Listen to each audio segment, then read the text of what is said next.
বাস, launch, ট্রেনে ঘরমুখো মানুষের ঢল। সান্তাহার দুর্ঘটনায় উত্তরবঙ্গগামী যাত্রায় ব্যাপক শিডিউল বিপর্যয়। মহাসড়কে যানবাহনের ধীর গতি। বগুড়ায় নীলসাগর এক্সপ্রেসের বগি উদ্ধার শেষে নতুন লাইন স্থাপন। ২১ ঘণ্টা পর উত্তরাঞ্চলের সঙ্গে সারা দেশে ট্রেন চলাচল স্বাভাবিক। জাতীয় ঈদগাহে একসঙ্গে নামাজ আদায় করবেন রাষ্ট্রপতি, প্রধানমন্ত্রী। কয়েক স্তরে নিরাপত্তা থাকবে বলছে পুলিশ। আর চাঁদ দেখা কমিটির বৈঠক। এবং জ্বালানি স্থাপনায় হামলার জেরে মধ্যপ্রাচ্যে ইরানের আঘাত। সংশ্লিষ্ট দেশগুলোর নিন্দা, পাল্টা জবাবের হুঁশিয়ারি ট্রাম্পের।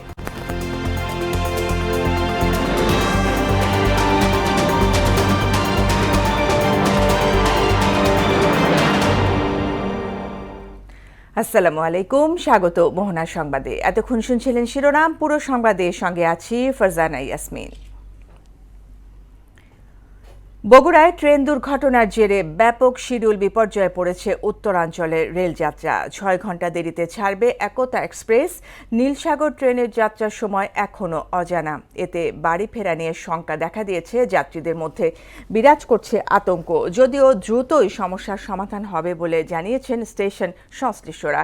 এদিকে কমলাপুর রেল স্টেশন পরিদর্শন শেষে রেল প্রতিমন্ত্রী হাবিবুর রশিদ বলেন, সান্তাহার দুর্ঘটনার পর সেখানকার জংশনের স্টেশন মাস্টারকে সাময়িক বরখাস্ত করা হয়েছে। একটা অ্যাক্সিডেন্ট হয়েছে সান্তাহারের পরে, এটা নিয়ে একটু টেনশন কাজ করতেছে যে টাইম মতো ট্রেনটা আসবে কিনা। 7টার থেকে এই এতক্ষণ পর্যন্ত স্টেশনে অপেক্ষা করতেছি নীলসাগর। আমরা সেই ঘটনার পরিপ্রেক্ষিতে স্টেশন মাস্টার এবং ড্রাইভার দুজনকেই সাময়িক বরখাস্ত করা হয়েছে। যাত্রীদের সর্বোচ্চ সেবাটুকু নিশ্চিত করা যায় সেই ব্যাপারে আমরা সবাই সক্রিয় রয়েছি এবং সচেষ্ট রয়েছি। আমরা সেভাবে কাজ করে চলছি। সড়ক ও নৌপথ ঘরমুখো মানুষের উপচে পড়া ভিড়। ভোররাত থেকেই বাস টার্মিনালগুলোতে ভিড় করেন যাত্রীরা। রাতে বৃষ্টির কারণে সড়ক পথে কিছুটা দুর্ভোগের কথা জানান যাত্রীরা। অনেকে পরিবহন সংকটের কথাও বলেন। এদিকে শেষ মুহূর্তে লঞ্চ ঘাটেও যাত্রীদের ঢল নেমেছে।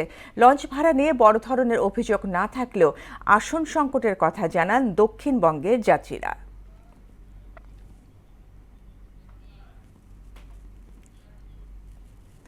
ঈদযাত্রার আরও খবর জানাতে কমলাপুর রেল স্টেশন থেকে সহকর্মী বিজন কুমার এবং সায়দাবাদ বাস টার্মিনাল থেকে যুক্ত হচ্ছেন মুদাসির আলী। শুরুতেই যাচ্ছি বিজন কুমারের কাছে।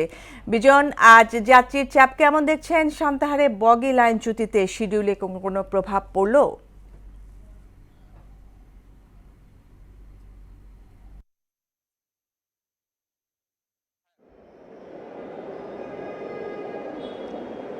ফারজানা, আপনাকে ধন্যবাদ। আমরা সকাল থেকেই এই কমলাপুর রেলওয়ে স্টেশনে রয়েছি এবং এখন পর্যন্ত যে খবরটি রয়েছে, আজ কমলাপুর রেলওয়ে স্টেশন থেকে দেশের বিভিন্ন রুটে প্রায় 60টি ট্রেন ছেড়ে যাবে। এর মধ্যে এখন পর্যন্ত প্রায় 24টি ট্রেন ছেড়ে গেছে।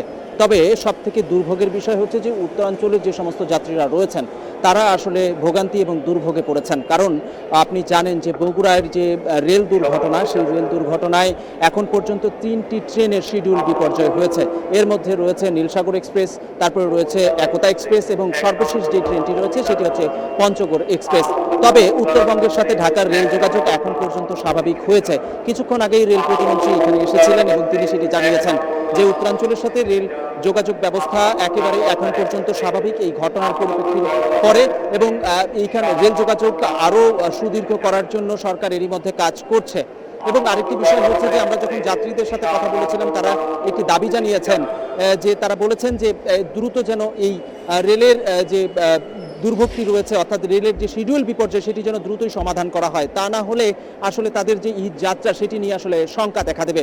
এবং আমরা কিছুক্ষণ আগে আরও বেশ কয়েকজন যাত্রীদের সাথে কথা বলেছি। তারা যে বিষয়টি জানিয়েছেন যে রেলের যে যাত্রা সেটি শুরুর দিকে কোনো প্রকার ভোগান্তি না থাকলেও শেষের দিকে এসে আজকে যাত্রীর চাপ বেড়েছে এবং সেই মুহূর্তটাতেই আসলে শিডিউল বিপর্যয় হয়েছে এবং সেটি আসলে খুবই দুর্ভোগের এবং সেটি আসলে খুবই দুশ্চিন্তার কারণ হয়ে দাঁড়িয়েছে এবং এটি সরকারের পক্ষের দিক থেকেও দুশ্চিন্তা। এবং আপনি জানেন যে রেল দুর্ঘটনার পরে জংশন স্টেশন মাস্টার এবং একই সঙ্গে যে সেই নীলসাগর এক্সপ্রেসের চালক ছিলেন সেটিও কিন্তু তাকে বরখাস্ত করা হয়েছে। এবং শিডিউল বিপর্যয়ের মানে আপনার হলো যে সর্বশেষ যে বিষয়টি আপনি জানতে চেয়েছেন যে যে আপনার হলো যে বগুড়ার যে রেল দুর্ঘটনা সেটির প্রভাব পড়েছে কিনা সেটি আসলে খুব মানে চরমভাবে এখানে প্রভাবটি পড়েছে এবং 3টি শিডিউল বিপর্যয়ের কারণে উত্তরাঞ্চলের যাত্রীদের দুর্ভোগ বেড়েছে।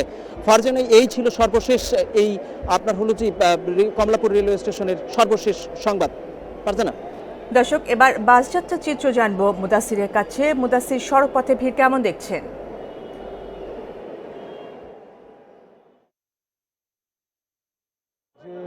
ফারজানা, আমি এই মুহূর্তে কিন্তু সায়দাবাদ বাস টার্মিনালে আছি। এখানে কিন্তু বেশ বাস সংখ্যা রয়েছে এবং যাওয়া আসা করছে। যে বিষয়টি হচ্ছে, এখানে আজকের যে অবস্থার চিত্র সেটির কিন্তু মিশ্র প্রতিক্রিয়া রয়েছে মানুষের। কোনো কোনো যাত্রী বলছেন যে বাসের টিকিট মূল্য ঠিক আছে এবং তারা স্বাচ্ছন্দ্যে পেয়েছেন এবং তারা যেতে পারছেন এবং যাবেন, এরকম একটি কথা তারা বলছেন। এবং কোনো কোনো অঞ্চলের মানুষ বলছে যে না, তারা টিকিট এখনো পায়নি, তারা কিন্তু দাঁড়িয়ে আছেন, এখন পর্যন্ত তারা টিকিট পায়নি। যে বিষয়টি হচ্ছে ফারজানা, এখানকার কাউন্টারের সংশ্লিষ্টদের সাথে আমরা কথা বলেছি। তারা যেটি জানিয়েছেন যে মূলত বরিশাল এবং খুলনার অঞ্চলের যাত্রীদের কিন্তু আধিক্য রয়েছে এবং এই কারণে কিন্তু এই দুই অঞ্চলের যাতায়াতকারীদের জন্য কিন্তু টিকিট পাওয়াটা একটু দুষ্কর হচ্ছে।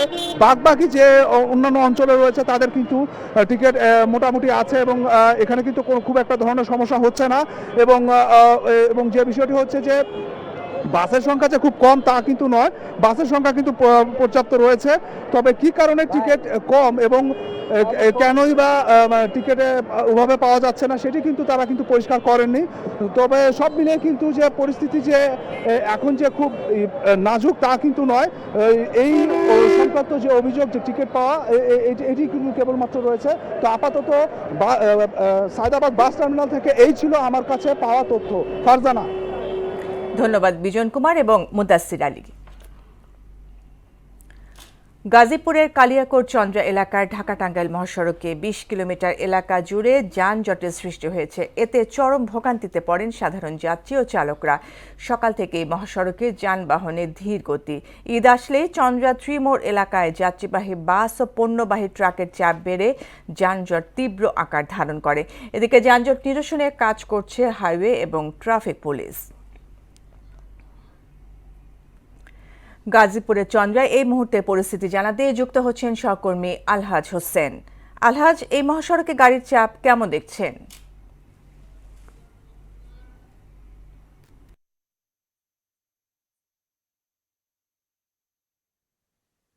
আর মাত্র একদিন পরে ঈদ উল ফিতর। এই ঈদ উল ফিতরকে কিংবা ধর্মমুখী বিভিন্ন যানবাহন আছে সকাল থেকে বিভিন্ন যে কিন্তু সকালে কিন্তু যাত্রীর জন্য এখন তো বেলা করার পর থেকেই তো বিষয়ে জানিয়ে রাখি যে গতকাল রাত থেকে কিন্তু এই চন্দ্রাকে যানজটের সৃষ্টি হয়েছে এবং যাত্রীদের ভোগান্তি পোহাতে হচ্ছে। যাত্রীদের সাথে কথা বলেছি, যাত্রীদের যে বিষয়টি জানিয়েছেন যে তাদের কাছ থেকে কিন্তু অতিরিক্ত ভাড়া আদায় করা হচ্ছে, তার ফলে কিন্তু ভোগান্তি পোহাতে হচ্ছে। আমি একাধিক আইসের সাথে কথা বলেছি, পুলিশ দিয়েছেন যারা অতিরিক্ত আদায় করেন তাদের বিরুদ্ধে আইনগত ব্যবস্থা হয়েছে এবং তাদের পুলিশের টিম কাজ করে যাচ্ছে এবং এই চন্দ্রাকে ঘিরেই প্রায় 600-র অধিক পুলিশ করে যাচ্ছে এবং যাতে করে আইন নারীর টানে যারা বাড়াচ্ছেন তাদেরকে নির্বিঘ্নে পৌঁছাতে দিতে এই পুলিশ মাঠে কাজ করে যাচ্ছে। এই ছিল গাজীপুরের কালিয়াকোট থেকে চন্দ্রা থেকে সর্বশেষ খবর। আলহাজ হোসেন, আপনাকে ধন্যবাদ। দৌলতদিয়া পাটুরিয়া ফেরিঘাটেও যানবাহনের অতিরিক্ত চাপ। এ বিষয়ে জানাতে দৌলতদিয়া ঘাট থেকে এই মুহূর্তে যুক্ত হচ্ছেন সহকর্মী আবুল হোসেন। আবুল, এই মুহূর্তে ঘাটের পরিস্থিতি কি জানাবেন?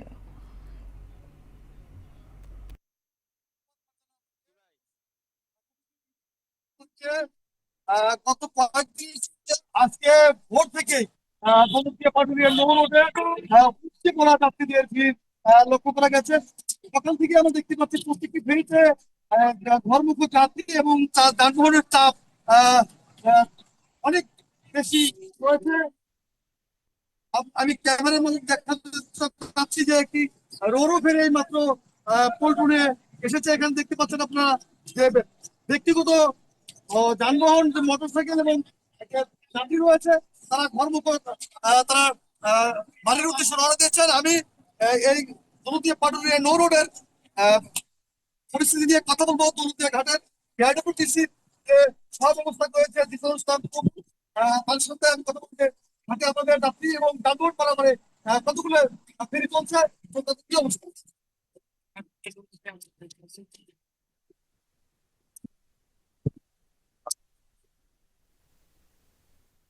যাত্রী এবং যানবাহনের যে দুর্ভোগ বা দুর্ভোগ।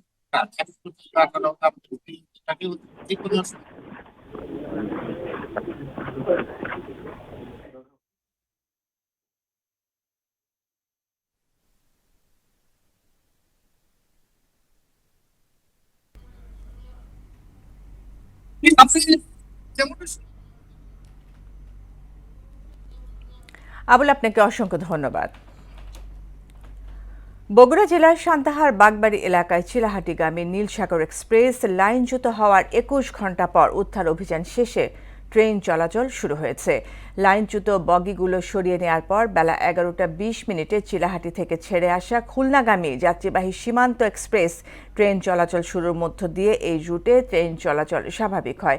এর আগে বুধবার দুপুর ২টার দিকে ঢাকা থেকে ছেড়ে আসা চিলাহাটি অভিমুখে নীলসাগর এক্সপ্রেস ট্রেনটি বগুড়ার সান্তাহারের বাগবাড়ি এলাকায় লাইনচ্যুত হয়। জাতীয় ঈদগাহের রাষ্ট্রপতি মোহাম্মদ শাহাবুদ্দিন এবং প্রধানমন্ত্রী তারেক রহমান একসঙ্গে ঈদের নামাজ আদায় করবেন বলে জানিয়েছেন স্থানীয় সরকার প্রতিমন্ত্রী মীর শাহে আলম। দুপুরে জাতীয় ঈদগাহ মাঠ পরিদর্শন শেষে একথা জানান তিনি। আর ডিএমপি ভারপ্রাপ্ত কমিশনার মোহাম্মদ সরওয়ার বলেন, ঈদের দিন জাতীয় ঈদগাহে কয়েক স্তরে নিরাপত্তার ব্যবস্থা থাকবে। সিসিটিভির আওতায় রাখা হচ্ছে ঈদগাহ ও এর আশেপাশের এলাকা। এবার জাতীয় ঈদগাহে ঈদের প্রধান জামাত অনুষ্ঠিত হবে সকাল 8:30টায়। জাতীয় ঈদগাহ, বাইতুল মোকাররম জাতীয় মসজিদ এবং ঢাকার অন্যান্য সকল স্থানে অনুষ্ঠিতব্য ঈদ জামাতের নিরাপত্তা নিশ্চিত করতে ঢাকা মেট্রোপলিটন পুলিশ সমন্বিত সুদৃঢ় সুবিন্যস্ত নিরাপত্তা ব্যবস্থা গ্রহণ করেছে। মহামান্য রাষ্ট্রপতির সাথে একজন পুরুষ প্রধানমন্ত্রী হিসাবে এই ঈদে একসঙ্গে দুইজন ভিভিআইপিকে নামাজ পড়ার জন্য দেখবেন এবং যে সমস্ত মুসল্লিরা এখানে উপস্থিত থাকবেন তারা তাদের সঙ্গে সাক্ষাৎ করতে পারবেন। সৌদি আরবে পবিত্র শাওয়াল মাসের চাঁদ দেখা যায়নি। এতে শুক্রবার দেশটিতে পবিত্র ঈদ উল ফিতর উদযাপিত হবে। চাঁদ দেখা সাপেক্ষে এ তারিখ নির্ধারণ করা হয়। সাধারণত সৌদি আরবের একদিন পর বাংলাদেশে পবিত্র ঈদ উল ফিতর উদযাপন করা হয়। আজ বাংলাদেশে জাতীয় চাঁদ দেখা কমিটির বৈঠকে ঈদ উল ফিতর উদযাপনের বিষয়ে সিদ্ধান্ত নেওয়া হবে। এতে সভাপতিত্ব করবেন ধর্মমন্ত্রী। ঈদ উল ফিতরের আর মাত্র 2 দিন বাকি। শেষ মুহূর্তে এসে সারা দেশেই জমজমাট ঈদ কেনাকাটা। মার্কেট, বিপণী বিতান থেকে শুরু করে ফুটপাতের দোকান সবখানেই সকাল থেকে গভীর রাত পর্যন্ত চলছে বেচা বিক্রি। দাম নিয়ে বরাবরের মতো ক্রেতা বিক্রেতার মধ্যে রয়েছে পাল্টাপাল্টি অভিযোগ। তবে মার্কেটগুলোতে বাহারি ডিজাইন ও রঙের পোশাক থাকায় খুশি সবাই।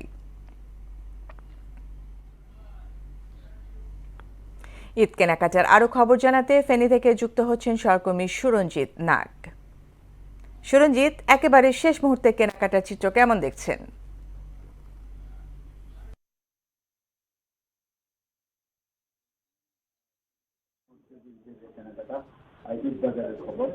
কেনাকাটা ঈদ বাজারের খবর। আসলে ফেনীতে ফেনী এমন একটি জেলা, এর আশপাশে নোয়াখালী এবং কি কুমিল্লার যে উপজেলা 14 গ্রাম পর্যন্ত, এবং কি এখানে যদি আমরা বলি চট্টগ্রাম জেলার মিরসরাই, বাড়িরহাট এসব অঞ্চলের লোকজন ফেনীতে কেনাকাটা করে, এবং কি আমরা যে ব্যবসায়ীদের সাথে যে কথা বলে যেটি জেনেছি, যে তাদের যে টার্গেট ছিল, তার যে লক্ষ্যমাত্রা ছিল, এই লক্ষ্যমাত্রা অনেকটা ছাড়িয়ে যাবে।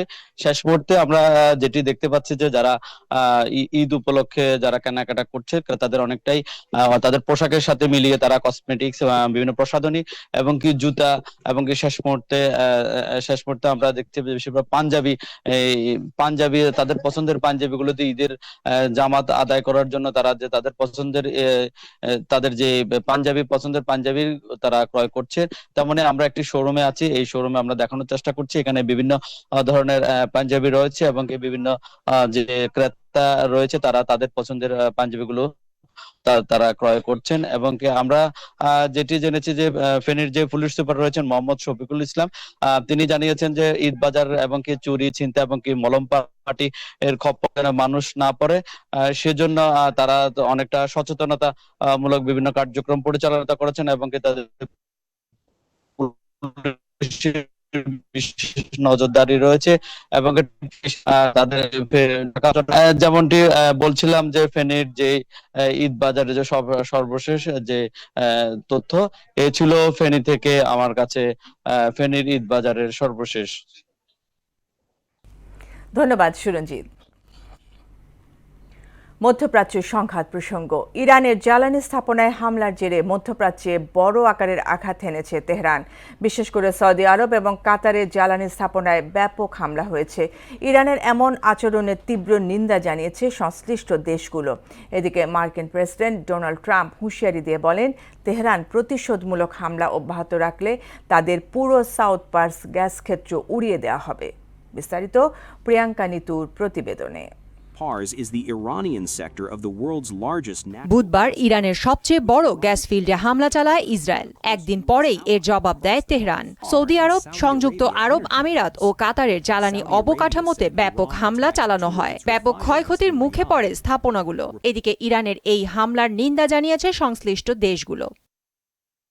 হামলায় কাতারের রাস লাফান গ্যাস ক্ষেত্র, আবুধাবিতে সংযুক্ত আরব আমিরাতের হাবশান গ্যাস ক্ষেত্র, বাব তেল ক্ষেত্র এবং সৌদি আরবের দুটি তেল শোধনাগারকে লক্ষ্যবস্তু করা হয়েছে। কাতার জানায়, ইরানের হামলার পর তাদের রাস লাফান গ্যাস ক্ষেত্রে আগুন ধরে যায়, তবে কেউ হতাহত হয়নি।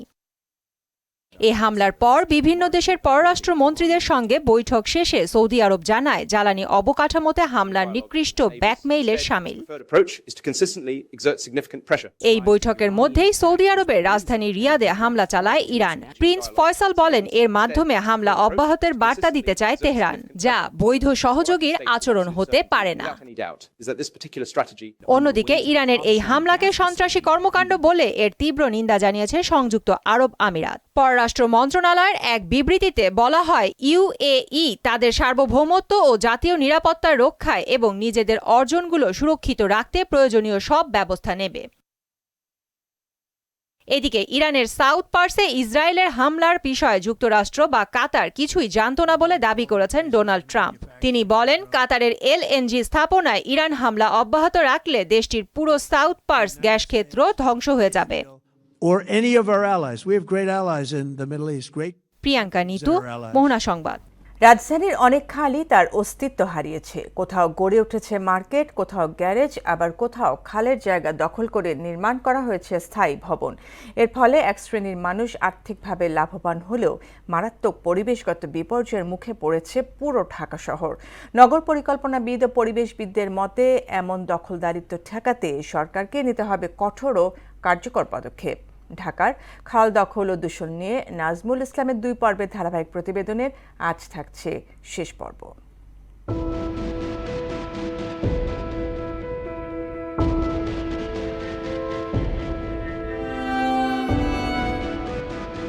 দখল হওয়া অসংখ্য খালের তালিকায় মিরপুরের রূপনগর খালটি অন্যতম। এখন সেখানে দাঁড়িয়ে বোঝার উপায় নেই, একসময় এই জায়গায় পানি প্রবাহিত হতো, নৌকা চলত আর স্থানীয়রা মাছ ধরত। বছরের পর বছর ভূমিদস্যু আর প্রভাবশালীদের অবৈধ দখলে হারিয়ে গেছে খালটি। পুরনো মানচিত্রে চোখ রাখলেই দেখা যায় রামচন্দ্রপুর, বেগুনবাড়ি, ধুলাইখাল, রায়ের বাজার সহ অসংখ্য খাল একসময় ছিল ঢাকার প্রাণ। কিন্তু এসব জায়গায় মাথা তুলেছে উঁচু দালান, কোথাও তৈরি হয়েছে রাস্তা, বস্তি কিংবা মার্কেট। গবেষণা বলছে, হারিয়ে যাওয়া খালগুলোর জমির 1/3 এখন স্থায়ী স্থাপনা। প্রায় 19% জায়গায় করা হয়েছে প্লট আর 17% দখল করেছে সড়ক। এলাকাবাসীর দাবি, খাল দখলের পেছনে রয়েছে প্রভাবশালী মহলের মদত, আর সরকারি সংস্থাগুলোর ভূমিকা অনেকটা নীরব দর্শকের মতো। আইন থাকলেও প্রয়োগ নেই বললেই চলে। দিন দিন এটা দখল হয়ে যাচ্ছে। কিছু প্রভাবশালী লোক আছে, তারা এটাকে কি করছে, আপনার দখল করে খাচ্ছে। এখানে তো আমিও কিছু বলতে পারি না, বা দেখা যায় প্রশাসন হয় কোনো কিছু বলতে পারে না, বা সরকারও কিছু বলে না। এই পাশেও দখল, এই পাশেও দখল, দোনো পাশে দখল, খালটা হয়ে গেছে ছোট। তরুণ গবেষক সাইফুল ইসলামের মতে, রাজনৈতিক স্বার্থান্বেষী মহল ব্যক্তিগত লাভের আশায় নিয়মিতভাবে খালের জমি দখল করে সেখানে বিভিন্ন ধরনের স্থাপনা নির্মাণ করছে। রাজনৈতিক কিছু কুচক্রী মহল যারা খাল দখল করে অবৈধ স্থাপনা নির্মাণ করছে। এই অবৈধ স্থাপনা নির্মাণে তাদের অনেক বেনিফিট বা আমাদের ক্ষতিকারক দিক আছে। বিশেষজ্ঞরা বলেন, খাল দখল রোধে শুধু দখলদারদের বিরুদ্ধে সরকারের কঠোর সিদ্ধান্তই যথেষ্ট নয়। খালের সীমানা নির্ধারণে প্রযুক্তির ব্যবহার নিশ্চিত করাও জরুরি। GIS, remote sensing, satellite image ব্যবহার করে সিএস খতিয়ান ধরে কোন জায়গায় কোন খালটি ছিল সেই ম্যাপিং করতে হবে। ম্যাপিং করে সরকারের সর্বাত্মক যেই ইফোর্ট রয়েছে, এনফোর্সমেন্ট রয়েছে, তার মাধ্যমে জিরো টলারেন্সের মাধ্যমে এই দখলদারদেরকে উচ্ছেদ করতে হবে। একসময় ঢাকায় মোট ৩৪৪ কিলোমিটার খাল থাকলেও বর্তমানে ১২৪ কিলোমিটার খাল সম্পূর্ণভাবে হারিয়ে গেছে। নাজমুল ইসলাম, মোহনা সংবাদ, ঢাকা। শেষ করব মোহনা সংবাদ, যাবার আগে শিরোনামগুলো আরও একবার।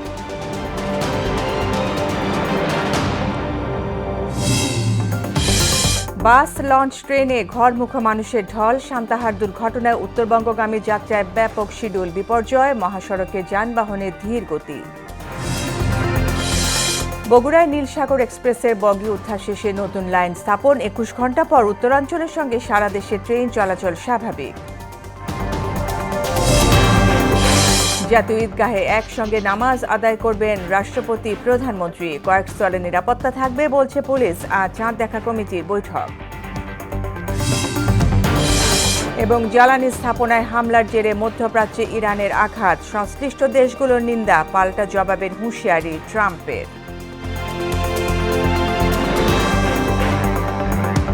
এই ছিল মোহনার সংবাদে। পরবর্তী সংবাদ বিকেল ৫টায়। এর আগে বিকেল ৩টায় দেখবেন সংবাদ এক নজরে।